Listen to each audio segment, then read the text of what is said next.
Soy Rafa y hoy continuaremos con la parte 28 del tutorial Oracle y el lenguaje PL/SQL. Será la sexta vez que tratemos sobre el lenguaje PL/SQL y hablaremos de la introducción a cursores. Bien, comencemos definiendo lo que son los cursores. Un cursor es un conjunto de registros devueltos por una instrucción SQL y son usados por el PL/SQL para gestionar las instrucciones SELECT. Claro, que son las que nos devuelven un conjunto de registros. Los cursores son fragmentos de memoria que son reservados para procesar los resultados de una consulta. Y faltó un son. Podemos distinguir dos tipos de cursores. Los cursores implícitos. Este tipo de cursores se utiliza para eh, operaciones select into, que ya hemos visto en partes anteriores del tutorial, y se usan cuando la consulta devuelve un único registro. Y después también tenemos los cursores explícitos, que son los cursores que son declarados y controlados por el programador. Normalmente se utilizan cuando la consulta devuelve un conjunto de registros. ¿Por qué digo normalmente? Porque este tipo de cursores explícitos son más óptimos que los implícitos. Entonces se dan circunstancias que por optimización se usan también para procesar un único resultado. Bien, un cursor se define como cualquier otra variable de PL/SQL y debe nombrarse de acuerdo a los mismos convenios que cualquier otra variable. Los cursores implícitos, como hemos visto en la parte 24 del tutorial, no necesitan declaración. Verán pasando un link a esa parte 24 del tutorial por la parte superior derecha de vuestras pantallas. Un cursor admite el uso de parámetros. Estos parámetros deben declararse junto con el cursor. Bueno, ya vamos a ver un ejemplo de esto. Bueno, ¿cómo operamos con un cursor? Básicamente necesitamos realizar las siguientes tareas. Primero, declarar el cursor. En este caso, cuando estamos hablando de cursores, estamos hablando de cursores explícitos. Luego de declararlo, debemos abrirlo porque de inicio está cerrado. Luego tendríamos que leer los datos del cursor y por último cerrarlos. Entonces veamos un poco cómo es la sintaxis de cada una de estas operaciones que hay en los cursores. Bueno, para declararlo se declara como se no, ven acá. Primero cursor, que es el tipo de variable, digamos, el nombre que le queremos dar al cursor, una lista de parámetros separados por coma, esto sería nombre del valor, tipo de dato, is, y después viene una instrucción select, o sea, el select que va a alimentar el cursor. Luego, para abrir el cursor usamos la instrucción open nombre cursor y los parámetros que hayamos definido. Esto puede ser 0. Y si no tenemos parámetros, que es una forma muy usual de usar los cursores, no tendríamos estos paréntesis acá. Ya veremos ejemplos con y sin parámetros. Luego tenemos el fetch, que es lo que nos permite recuperar los datos. Entonces, el fetch, el nombre que hayamos dado al cursor, into una lista de variables. O en un registro, si lo que estamos es recuperando un registro completo. También vamos a ver un ejemplo de cada cosa de estas. Y por último, como para cerrar el cursor debemos usar la instrucción close y el nombre que le hayamos dado al cursor. Bien, vamos a la parte práctica que va a ser más fácil. Lo que vamos a hacer es unos ejemplos básicos de cursores, porque bueno, como es una introducción, vamos a verlo muy superficialmente. Y vamos a utilizar el ejemplo que hemos usado desde el principio del tutorial para recorrer la tabla clientes y mostrar algunos de sus datos. Bueno, también como lo anticipé hace un momento, veremos cómo se usa un cursor parametrizado. Bien, como hemos venido haciendo, ya tengo el código preparado. Acá pues tenemos un cursor.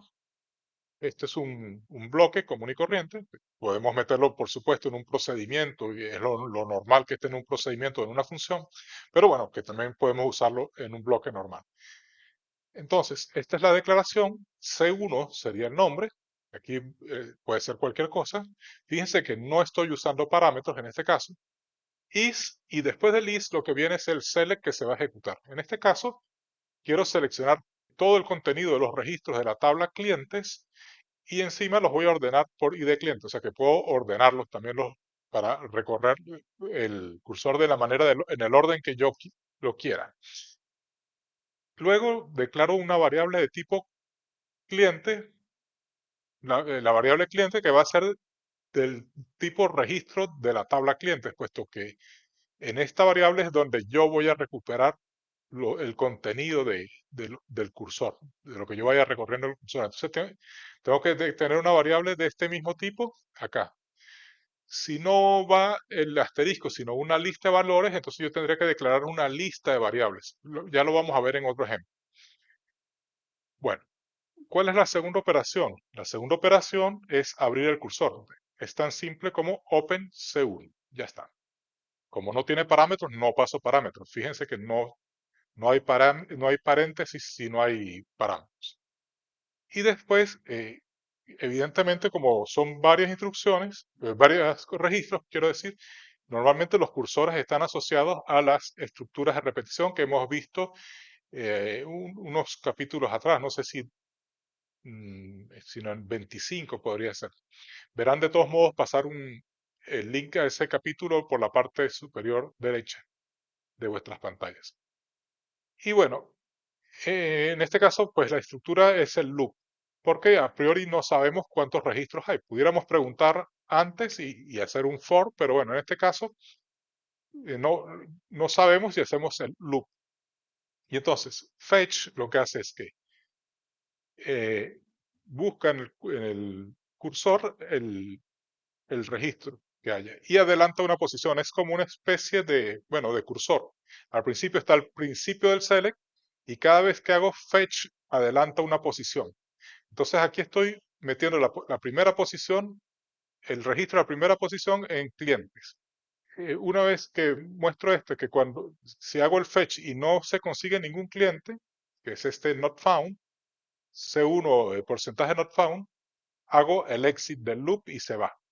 Si no, va a escribir lo que encontró. Aquí voy a poner el cliente con código del cliente, cliente.id de cliente, se llama cliente.nombre y vive en cliente dirección. Fíjense que acá, pues, yo pudiera estar haciendo cualquier otra cosa. O sea, puedo estar manipulando estos datos como yo quiera. Aquí básicamente es un ejemplo muy trivial que lo que hace es mostrar en pantalla el contenido de esos tres campos por pantalla, ¿no? Pero podríamos estar haciendo cualquier otra cosa.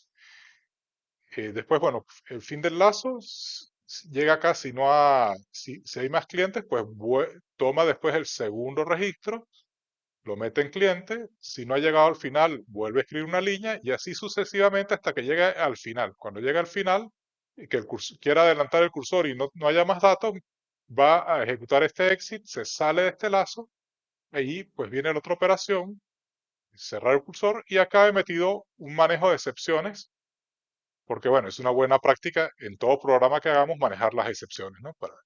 Para que no nos explote y no sepamos por qué. Bueno, vamos a ejecutar esto y ven pues, que es la salida en pantalla, en orden. 1, 2, 3, 4, porque ese orden lo pedí aquí. Y pongo el cliente con código tal, se llama tal, y vive en Madrid tal, tal, tal, hasta el final. Todos los registros. Bueno, ese sería nuestro primer cursor. Vamos al segundo cursor.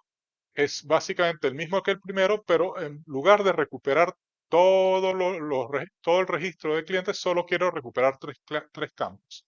Fíjense que aquí, que es básicamente el mismo ejemplo, lo he cambiado, digo el cliente con código, el código que tenga se llama tal y ha hecho tantas compras. Entonces he recuperado estos tres campos. También fíjense que en esta declaración he metido un parámetro porque solo quiero recuperar los clientes por cada ciudad. Aquí va a ir el nombre de la ciudad. Y también va a estar ordenado por ID cliente. Entonces acá voy a buscar los clientes cuya dirección sea en esa ciudad. Acá el like es una operación que no estoy buscando un igual, sino los que contengan ciudad, lo que contenga el parámetro que meta, porque este porcentaje quiere decir que antes puede ir cualquier cosa y después puede ir cualquier cosa. Este porcentaje es un comodín. Entonces, cualquier dirección que contenga la ciudad que yo ponga acá, la debería encontrar. ¿Ok? Bueno, luego como no estoy recuperando el registro completo, sino solo tres campos, declaro los tres campos. ¿Y qué hago? Pues los declaro del mismo tipo que tienen en la tabla. Clientes, punto ID de cliente, del mismo tipo. Clientes, punto nombre, de ese mismo tipo. Y cliente, punto en número compras de ese mismo tipo. Bueno, aquí si lo quiero hacer más ordenadito, sería así. Bueno, luego al abrir el cursor paso este parámetro. Entonces, esta ciudad ahora se va a llamar Madrid y cuando abra el cursor, este P ciudad lo va a reemplazar por Madrid. Entonces va a buscar todos los clientes cuya dirección contenga Madrid y va a recorrer ese lazo. Entonces no va a buscar todos los clientes, sino solo los que tengan Madrid en la dirección. Y el resto pues es igual, el fetch es lo mismo y el close es igual. Entonces, bueno, vamos a ejecutarlo. Y aquí he conseguido pues 5 clientes que tienen dirección en Madrid. Lo podemos acá mirar. Bueno, aquí hay 1, 2, 3, 4, 5. Bueno, que es lo que hemos encontrado.